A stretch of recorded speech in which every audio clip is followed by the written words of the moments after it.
Good day everyone. We will discuss today about the world events leading to the national struggle for freedom. But before that, let's have a recap. The Philippines was colonized and remained under Spanish rule for more than 300 years. So within this period of colonization, the native Filipinos endured a lot of pain and sufferings brought about by the various policies enforced by the Spaniards. So there were several local events that led to the rise of national consciousness, leading to the struggle for autonomy and freedom, and those are tobacco monopoly, agrarian reform, revolt of the Confradía de San Jose, gallant trade, rise of the middle class, and the British occupation of Manila. So these local events had a great impact on the Filipinos. These events proved that if and only if they will unite and cooperate, nothing would be impossible. No dream will remain unfulfilled, and no goal and aspiration will be unattainable. So unity will make all things possible. So now, let's talk about the topic for today. So, as you look at the picture, the basic government and society in Europe during the Middle Ages was based around the feudal system. So, under the feudal system, land was granted to people for service.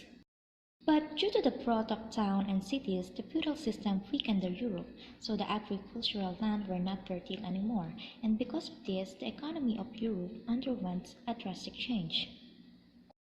So the traders from different parts of the Europe enhanced their trading activities to improve the economy of each state. So the use of money as medium for buying products flourished in Europe.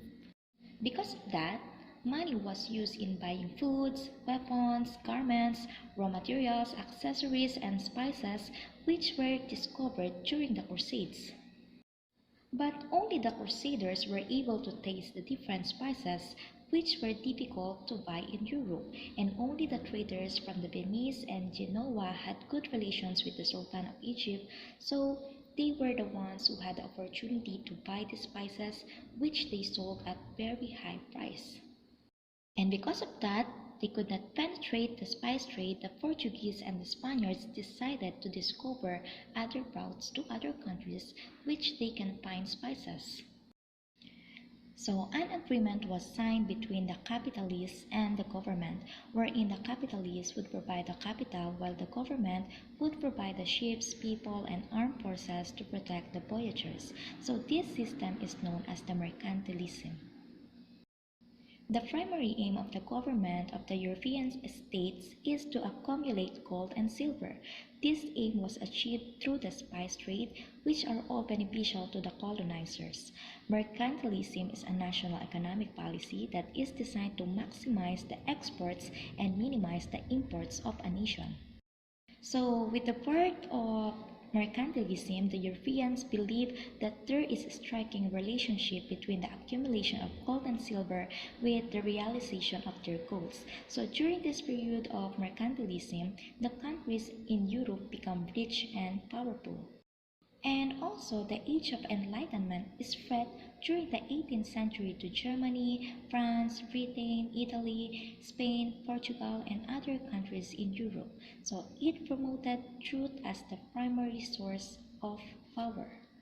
So the discoveries in science and mathematics encouraged the search for truth. In the people's search for truth, a new movement was born. So the people believed that truth will solve their problems and uplift their standards of living. In this era, philosophies of writers and philosophers flourished and enhanced the ideas in this period. According to John Locke, in his second treatise of government, people were given rights to decide the kind of government that they want. The political power lies not in the hands of the king, but in the hands of the people. A new policy on the organization of a just government was introduced. And also, according to Voltaire, freedom of speech and of the press can be seen in his famous line, "I may not agree with what you said, but I will defend to death your right to say it." While René Descartes believed that knowing oneself is a basic principle in his "I think, therefore I am." And also Adam Smith in his Wealth of Nations contributed to a new concepts in economics, as well as Jean-Jacques Rousseau in his book Social Contract exposed the principle of democracy. He believed that political power lies in the hands of people.